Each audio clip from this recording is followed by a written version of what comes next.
for picks, props, and futures for tonight's action. Bettor Sports Betting wants to know what picks you're playing tonight. Tell us in the live chat on YouTube, Twitter, and the Bettor Sports Network app. This is Bettor Sports Betting with Fantasy Alarm's Dan Servodidio. What is going on, everyone? Welcome in here to the Bettor Sports Betting Show on a Monday afternoon.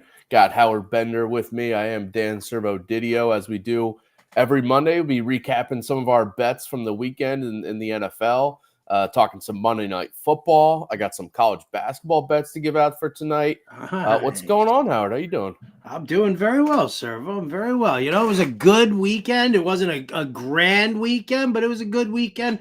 Turn profit. That's all that I care about. Like, it doesn't matter if I win $10 or if I win, $500. I just feel good about, turning a profit and making some money there. So, good solid weekend around the NFL, and I may or may not have dabbled in some MMA over the weekend. Okay. We're gonna have to get Mike Iannone from Fantasy Alarm over here to talk some MMA props, because I gotta tell you, that dude, his fight breakdowns, everything about it, he knows what he's doing. He's been spinning it in DFS, so when he's like, on a live dog, that's something that you want to really pay attention to and bet. So I dabbled a little bit in there and won a little something.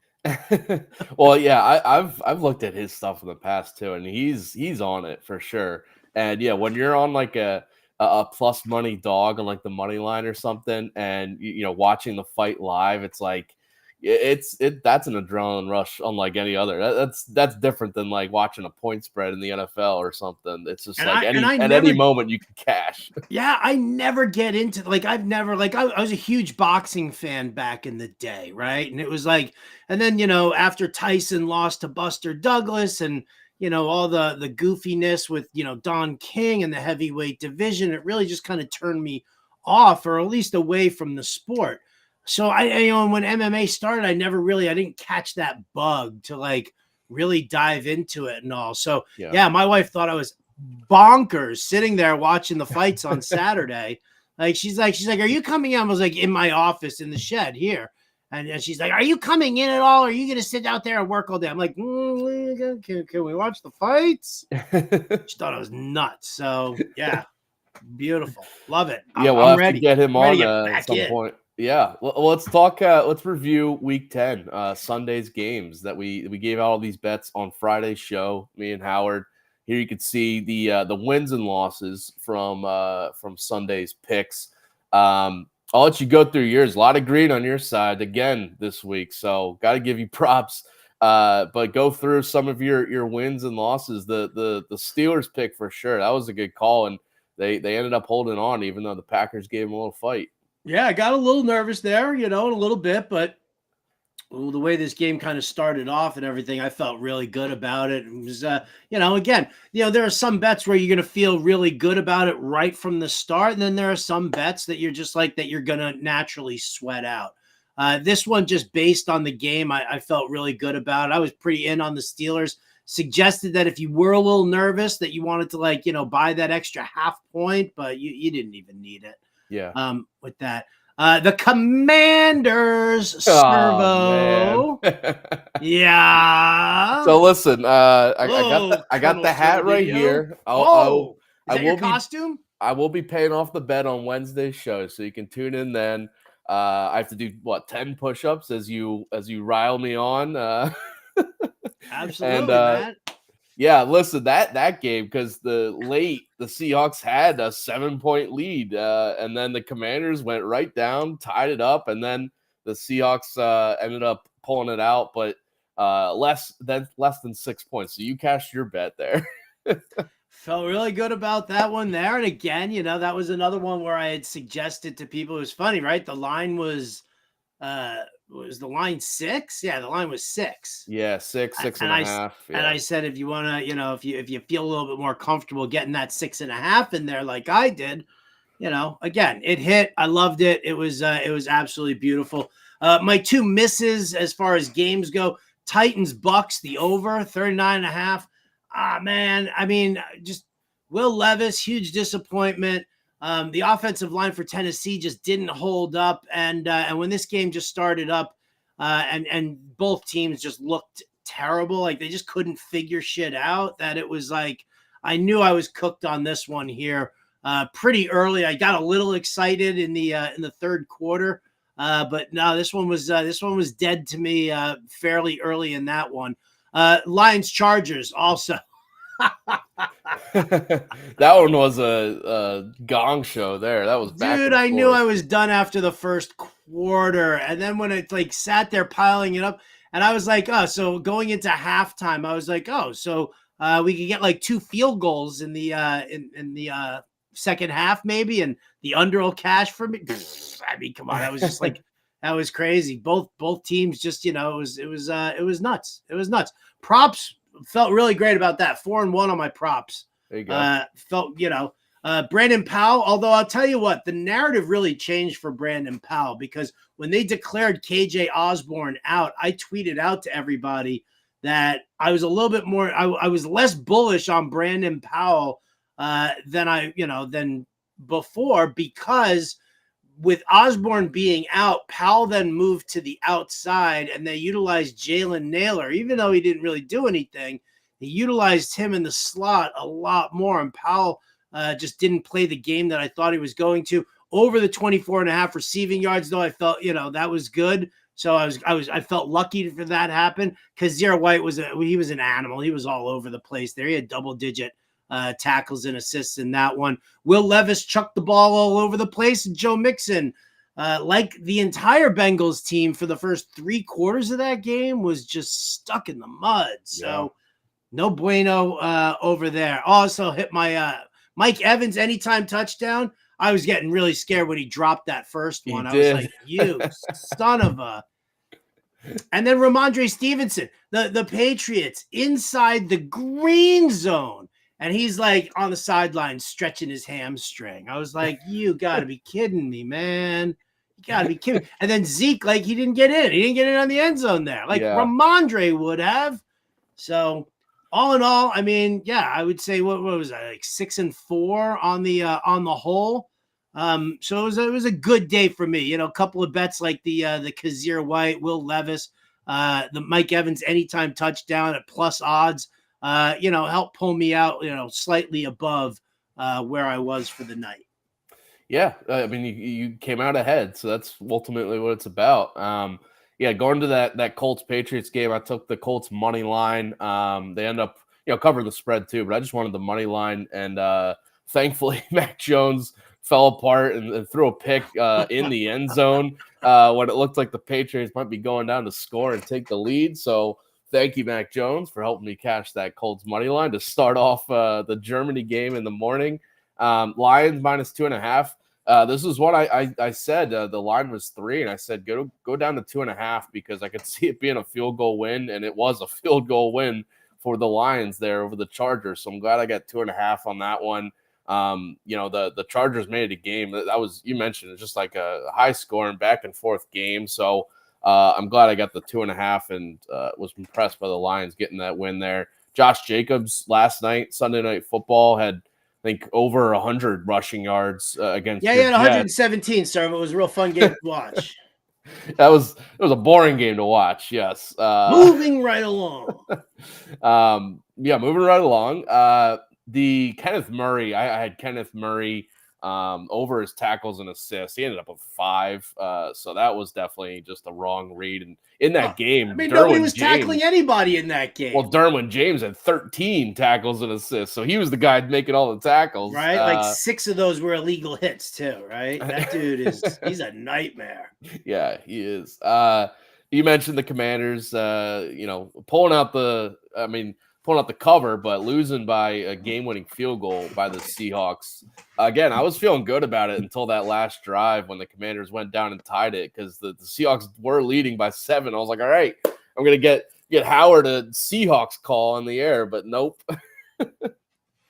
And then, all right, I gotta rant about these 2 touchdown calls I gave out because I gave out Tony Pollard, anytime touchdown, Christian McCaffrey to get the NFL record. It was minus 250. I said, throw it in parlays or something because they're going to have him go in there to get the NFL record for consecutive games with a touchdown. And they had him in the game with a blowout in the game in the last drive when they were down at like the 5-yard line, gave him the ball, I think 4 times in a row, and he did not get in. I was shocked that he didn't get in there. And of course, you got other guys scoring touchdowns left and right for the 49ers, but none of them were Christian McCaffrey. So that was annoying. And then Tony Pollard, he had a run where he got tackled right at like the 5-inch line. If you review that, maybe he was a touchdown, but they ended up, I think, throwing it to Jake Ferguson on the next play. The Cowboys did, but I mean, even in a blowout win, and how many points the Cowboys scored, and Tony Pollard doesn't get in the end zone was ridiculous. So but it's a loss. You gotta swallow the losses. Yeah, no, that was a tough one there. And you know what? I got to shout it out to John Mpemba over at Fantasy Alarm because he really, he nailed that situation. When you're like, I never want to bet on a game that has a 3-score spread. That's, I don't want to get involved with that. Which but then you also, by the way, what's that? Which they end up covering, by the way. Oh, easily. They've outscored the Giants 89-17 in their 2 games this year. Yep. 89-17. So, just a disgrace there with the Giants, but Mpemba nailed it. He was like, this is, look at the momentum that Dallas has right now. McCarthy doesn't want to screw that up. And that's, he's like, if you look at what's going on in their blowouts, even, in their blowout games, Tony Pollard's still not a part of it. He's there. He had a good game against the Giants in week 1, but there was a blowout against, who was it? I guess it was the Patriots. The blowout against the Rams. And if you look at Tony Pollard's numbers there, they're not great at all. And so, Mpemba got me. I used Pollard in DFS because for my cash games, because everybody was using Tony Pollard. It was like, okay, I'll just, I'll take that free square. If it hits, great. If it doesn't, then it doesn't hurt me because everybody else is doing it too. And so, it was just kind of funny that he had such a great read on it, and Pollard, we got to be done with him. I mean, that is a tough situation to be dealing with, especially when you see how successful Dak is with now CeeDee Lamb and Brandon Cooks and Jake Ferguson. Yeah, they're happy to go through the air and lead on Dak, making plays that way. And also in that game, Rico Dowdle out-rushed Tony Pollard. I mean, obviously, maybe in garbage time he was getting more work, but 79 rushing yards for him compared to Pollard's 55. Dowdle got in the end zone on a rushing score. And by the way, Dak and CeeDee Lamb both had rushing scores. So Pollard still couldn't get in the end zone despite 3 rushing touchdowns against the Giants, which is that was the main because I know Pollard hasn't scored since week 1 when he had 2 against the Giants. But my main analysis with the Giants just allow a ton of rushing touchdowns every single game. And the Cowboys did have 3 in this game, but none of them were Pollard. So, yeah, definitely got to reevaluate that situation, as you were saying, and then Pemba has pointed out here. All right, let's turn the page to the last game for Week 10 here, Monday Night Football. We got Broncos-Bills tonight. And by the way, over on fantasyalarm.com, you can check out Howard's Best Bets article for tonight's game, giving out his picks in written form. We'll give some picks out here in a sec, but check out his written breakdown over on fantasyalarm.com and the Monday Night Football DFS playbook that's up right now for building DFS lineups for tonight's showdown slate. And get all those with the All-Pro subscription. If you haven't already, jump on this All-Pro subscription. You can get my college basketball DFS playbook for tonight is up right now. We got NBA, NHL, Howard said MMA with Mike Iannone. All this stuff you can get with the All-Pro subscription right now. FantasyAlarm.com/win. Use the promo code WIN there, and you can get all the access to all the good stuff at Fantasy Alarm if you haven't already.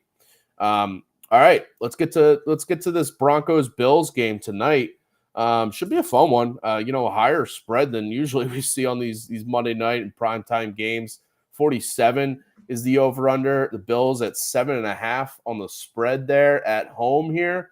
Where are you going? What's your leans and what's your picks for this one? Well, I'm surprised that it went, to 7.5, considering the way everybody seems to be talking about the Broncos and how their defense is really starting to come together, and they've stifled Pat Mahomes 2 out of their last 3 games, and the Denver Broncos are on a roll here, and I'm like, yeah, it's a kind of in all honesty, it's a flawed team. Like, if you're not, that you focus on Travis Kelce and you disrupt the passing game, right? So, this time around, it's a little different. When I bet this morning, so it was still at 7. Like, it had been at 7 for most of the week here and throughout the weekend. And so I was like, all right, well, I took the alt spread, the Bills minus 6.5, actually. So, whatever. I was like, all right, so they can beat them by a touchdown, but let me at least kind of lock in the bet. I mean, it went from minus 110 to minus 125, so not a huge amount of juice. So, but now that it's at 7.5 right now, I mean, I tell you what, I mean, I would, that maybe you buy that down to 7 and try and, just cover yourself with the push. I like where I got it. So you can still do 6.5 on some like alt lines over on BetMGM. Oh yeah. But like now that it's moved to 7.5, I don't know what the juice is on an alt line for Bills minus 6.5, but that's what I got. I got it at minus 125 this morning on BetMGM, and I locked that in. I think the Bills win this game. I think the Bills win it handily, actually. So I'm actually not really that worried about the 7.5. Like that, it really. I think we're overrating Denver a little bit. And I know, like, here's the narrative, Servo, right? Everybody says it.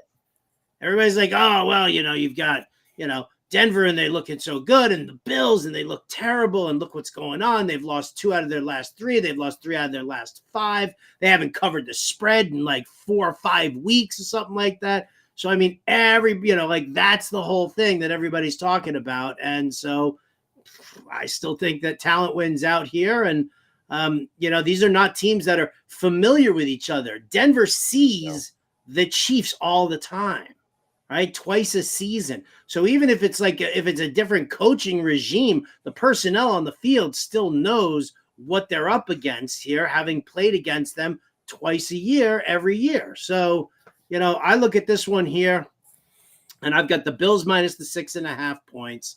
I'm fine doing the 7.5 because I think that they cover that too.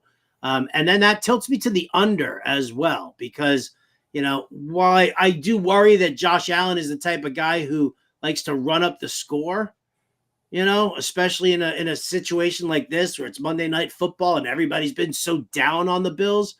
But I kind of look at this one and I'd say, maybe like 31-10, 31-14 kind of a game. That's where I'm kind of leaning on here. So I've actually got the under 47.5 with the Bills covering the spread. All right. Yeah. Listen, I'm not making a game pick on this, but I'm with you on the Bills to cover this spread. And I think the 7.5 is fine too. I think it could be a double-digit win for them. I agree with you. The public view of like the Broncos is, I think, a little too high. And I mean, I know they, you mentioned it. They shut down it was a flu game for Mahomes the last time they faced them too. So you can't forget about that. And their win before was against the Packers team. Like it was, I just think, I don't think the page is completely turned on the Broncos season this year. They're still, I think, a below average team in the NFL. And I know this was a team that was like going to be selling everybody off via trade right before the deadline. Right. Yeah. And then all of a sudden they woke up at the worst possible time. Like, I mean, you could have, shed all of this extra dead weight off of your roster and rebuilt for next year. But instead you're like, oh, I just got faked into, that we're better than we actually are now all of a sudden. Yeah. So, and I'm not buying into like the fact that the Broncos are coming off a bye week too. I mean, I know that helps obviously, but I'm not buying into that part. And the Bills side of things, you mentioned it. They have not covered a spread in 5 straight games now. I think that's a good sign that they're going to cover tonight because they're due. Yeah, they are due. But actually, though, that's just how these spread trends work. It's like they're not going to not cover spread, continually. This is a really good team still. I know their record doesn't totally say that, but I think they're going to beat up on Denver here too. So I'm with you on the 7.5. All right, how about some props here? I'll go first with one of mine. I love Dalton Kincaid's receiving yards to go over tonight. 52.5 it was on BetMGM, -120. I just think this is too low for what his now role is in this Bills offense, where he's basically the second target behind Stephon Diggs. With Dawson Knox out of the lineup these past 3 games, he's gone over this line, cleared it well over this line in each of these last 3. He had 81 yards on 10 catches last week. And the Broncos come in. They're a bad defense against tight ends this year. I think it's like 26th or something in DVOA against tight ends. But they're allowing an average of 72 receiving yards per game to the tight end position. And a lot of those have been, against different teams that utilize 2 or 3 tight ends, but it's basically the Kincaid show at the tight end spot now that Knox is out for Buffalo. And they've also given up at least 55 receiving yards over this line to an opposing tight end in 4 of the last 5 games coming into this week. So I think Kincaid is going to slot in right there. We saw the last 2 times they faced the Chiefs, it was Travis Kelce clearing this line easily. And I think Kincaid's going to do something similar just because of his increased target share, increased role in this Bills offense as one of Josh Allen's favorite targets right now. I love this bet. This is in my article. I went for that as well. I'm definitely in on that. I'll tell you what, I didn't give it out in the article because, I don't want to just throw out a whole mess of things, but because I got it at plus 115, I also sprinkle a little something onto Dalton Kincaid's over 5.5 receptions. Yeah. 5.5, it's a tough number. He obviously is targeted heavily, but, I was like, does he come down with 6 catches? We'll see. Vegas obviously has a reasoning for the way they're laying their odds out. I sprinkled a little something on that just to go along with the receiving yards prop as well. So, yeah, I can get behind that one for too. Sure. All right, let me give you one of mine. Cortland Sutton. You know how much I love Cortland Sutton. You know how much I love the X receiver in a Joe Lombardi offense. Funnels targets their way. Cortland Sutton has been a heavily targeted player. We've seen it. He's coming up in the end zone. We love that. The Bills, since they lost Tre'Davious White, have been really, really rough, actually. You're talking about they ranked 28th in DVOA against the opposing number 1 wide receiver. And they're giving up, I think it's like an average of 6.5 to 7 catches per game. So Cortland Sutton over 3.5 receptions. I thought that was a little on the low side for him. I know that sometimes, Russell Wilson, especially with their increased usage of Javonte Williams, I know that Russell Wilson doesn't really throw the ball a ton. His pass attempts prop was, 29.5 today. I kind of thought about the under on that, but in order to celebrate my narrative of Cortland Sutton over 3.5 receptions, Servo, I ignored the Russell Wilson attempts prop and hope that he just spends all day throwing to Cortland Sutton. Yeah, it's probably going to end up happening. He's the top guy there for sure. And I don't know the exact stat, but I think that the Bills' numbers against number 1 wideouts this year have not been great. I know they just brought in Rasul Douglas in the trade deadline, but I don't think that's going to totally shore up their coverage of number 1 guys. Losing Tre'Davious White a few weeks ago. I'll go. I think we both have tackle props for the Broncos here, but I'll go with mine first here. We love our tackle monster props, man. They're the best. We could have 2 tackle monster props, and Alex Singleton, I think, is going to be one of them because here's a stat that I think is going to back up both of us because the Bills this year, and the way we have talked about this game, I think the Bills are going to really dominate the time of possession in this game. I think their offense is going to be on the field a lot here. It's going to force the Broncos just both their middle linebackers. And I have Alex Singleton here. I think you have Jewel, but the Bills this year, they've allowed 12 different double-digit tacklers in 8 games this season. It's just kind of the way their games go, especially the way they run their offense. A balanced offense where they like to use the run, but a lot of their passing and a lot of their completions are shorter yardage. I mentioned Kincaid, but a lot of Diggs' catches are shorter yardage.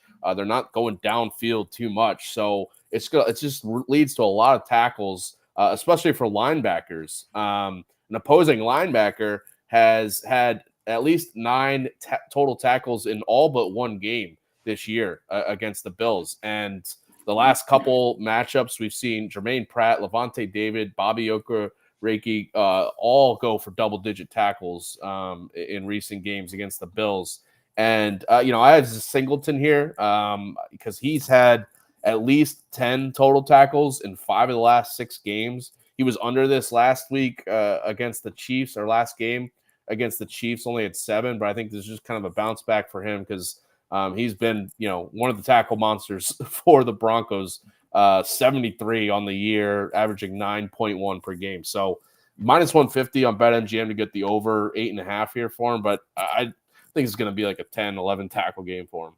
Yeah, I mean, Josie Jewell is the guy who, usually does some tight end coverage as well. So I looked at his and I was like, ooh, how is Josie Jewell at 66.5 tackles while Singleton is sitting at 8.5, right? I was like, I find that very, very interesting. And I was only doing it for minus 140. So Jewell has hit this over in 2 out of his last 3 games. So, same mindset as you, like the way that this defense, they're having the tough cover corners funnels everything to the middle of the field. And so when you're talking about Buffalo, what they like to do anyway is attack the middle of the field. So it's like the perfect storm, I guess, lining up. So we should like Wonder Twin Power activate kind of a bam, right? Oh, let me stretch it. There we go. And we roll with this. Singleton for you, Josie Jewell for me, over 6.5. I can see them both having like 10 tackles tonight, so I'm with you on there. Let's parlay those suckers up together, right? Yeah, there we go. All right, so there's some bets and props for tonight's Monday Night Football game. Again, check out the Howard's Best Bets article, the Monday Night Football DFS playbook that we have up there. Britt Flynn, I saw, has some sleeper picks and props that you want to check out over on Fantasy Alarm. I've got the Underdog Fantasy plays, so go get the All-Pro subscription, get all this stuff. Scan that QR code that Howard is expertly pointing to right now. And get on it. By the way, we also have the BetterCast app going for tonight's Monday Night Football. So definitely download the BetterCast app if you haven't already. Go to the Apple app or Google Play stores. Scan this new QR code right now for the BetterCast app for Broncos-Bills tonight. You can win real authentic NFL signed gear and collectibles. Answer all those pregame questions and in-game questions during the game. Just must be at least 18 years old to play. He's pointing at it in multiple ways now. I'm trying to find more creative. Oh, see, I like to when it sparkles like that. I kind of like to try and get the fingers going there. So good stuff all around. Thursday nights, by the way, they're turning into the Bender Cast. More on that later on here, but scan the QR code now. Jump in, watch Better Cast tonight for a little Monday Night Football. Servo, I watched some college bets, college hoops. When I was growing up, Servo, for me, a wee lad, I don't know if it was, oh, look at that. There you are, watching game film. You were growing up in the black and white like this? Right, exactly. That was what it was. We didn't have color back in those days, and we were happy. No, but when I was growing up, dude, Big East basketball was all the rage. And I mean, I grew up in New York City, so it was like, obviously everybody loves St. John's, which immediately made me love Georgetown. Villanova won the championship in was it 87? Was that when Nova won? Something like 87, I think it was. And that 85. Okay, so everybody went bonkers with that. So all right, so 85 makes more sense. I was like 15. So I want some Big East talk here. I mean, don't give me Duke going up against, Cripple Creek State Teachers College again. Give me some Big East basketball. Hey, I gave you the Duke winner over Dartmouth. I know you did, but come on, I want like a game that I want to watch. Watching Duke against Cripple Creek State Teachers College was not a fun game to watch. All right, tonight we got some good games tonight. Tomorrow night, by the way, is the Champions Classic. We got like Duke against Michigan State, Kansas versus Kentucky. So tomorrow's show, I'm gonna have some more picks because we got a really good slate tomorrow. But tonight we got some good ones. Really good non-conference matchup here. Michigan against St. John's. Yeah, as you mentioned, St. John's. There it is. Listen, St. John's has been kind of rough in recent years, but they hired Rick Pitino this offseason, and this is huge for them. I think he's going to take this program back to being nationally relevant, and this is their first, showcase on a national stage. They've had a couple of, easy games to start the year, but this is their first test against, a formidable non-conference opponent. But I like St. John's here to win. It's minus 155 on the money line, but I'm fine with that. You can look at their spread too, but I just think they're going to beat Michigan at home here. Michigan is just a fade for me early this season until they prove it, because they lost their three top players from last year. Hunter Dickinson, he's at Kansas now. Jet Howard and Kobe Buffkin, they're in the NBA. They're relying on a guy, Doug McDaniel, who, showed flashes last year, but I don't think he's a true number one offensive option. And they have unproven role players around him. I need to see, Michigan's had two easy opponents to start the year, beat up on them, but I need to see them prove it until I can back them. And St. John's, for me, I look at their roster. They have a stud dominant big man in Joel Soriano, who I think is going to beat up on Michigan's interior here because, they lost Hunter Dickinson. They have guys that just haven't proven they can really, hold it down in the paint against a really good center in Soriano. And Rick Pitino brought in, he hit the transfer portal, brought in one of his top guys from Iona that it was last year, Danis Jenkins, his point guard. And then he brought in Jordan Pringle from Penn, who was one of the best mid-major guys last year. This is a really good backcourt with two, really talented ball handlers and scorers to go along with that guy, Joel Soriano, in the paint. So I like St. John's just to being like a step above Michigan right now, and Michigan going on the road here. I don't think they're going to make it. They're going to come through. So give me St. John's on the money line here. I love it. Gonna bet that and use my winnings to buy a red cardigan sweater a la Lou Carnesecca. There you go. All right, another one here. I'll go back to the Big East in a sec, but I like the over in Florida International against Miami tonight. Miami of Florida. Miami used to be in the Big East back in the day. Old Big East school, yep. Well, now they're in the ACC, and they're a Final Four team from last year, right? And they come back, bring back, a lot of their core from last season. But the way they like to do things is they're running fast on offense, and they were one of the fastest paced teams in the country this year. But so is FIU. They're 14th in tempo, and Miami's 19th. This is two of the faster paced teams in the sport right now, and they're facing each other. So give me the over in this one. It's going to be a huge Miami win for sure. But the way Miami plays, it forces teams to kind of match them pace-wise, and I think that's going to happen here. FIU, by the way, their defense is, it's nowhere near the level to match Miami's offense here. They gave up 82 and 85 points in the first two games, and that was against UCF and Tarleton State. Miami is much better than both of those teams and much more efficient offensively. So I think they're going to score 90-plus to 100 points here. They scored 101 in their first game of the year, scored 88 last game. The way their games have gone, their totals this year have been 161 and 160, which is under this total, but it was also against two teams that are slower paced than what FIU is. So FIU is going to let Miami run here. It's going to be a high scoring game. So yeah, take the over in this one. And then my last one here, go back to the Big East. Got Villanova. Villanova, you mentioned, 1-85. So they had a down year last year. It was the first year without Jay Wright as their coach as he retired. Kyle Neptune there had, kind of had a rough start last year, but this year this is a top 15, top 20 team in the country, and they deserve to be favored by double digits here against Penn.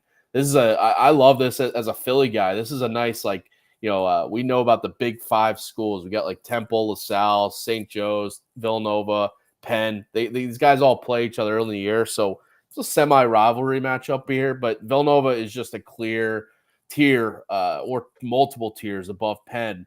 Villanova crushed its first two opponents, won by 26 and 27 points. I mentioned this team is just a top 15. They've really taken a step up from last year where they kind of struggled. They got really good holdovers, Eric Dixon, Justin Moore, bringing some of the top transfers, Tyler Burton, TJ Bamba, Hakeem Hart. This is one of the best, starting fives in the country, and they have a really good bench unit. But this is an overmatched spot here for Penn, who lost their top scorer. I mentioned Jordan Dingle. He's at St. John's now. He was their dynamic. Like he was the offense for them basically. And I need to see them prove that some of the other guys can step up now. And last game, they actually lost to St. Joe's by 8, who is multiple levels below what Villanova is. So I need to see that they can hang and actually, not lose by 15, 20 points against good teams this year.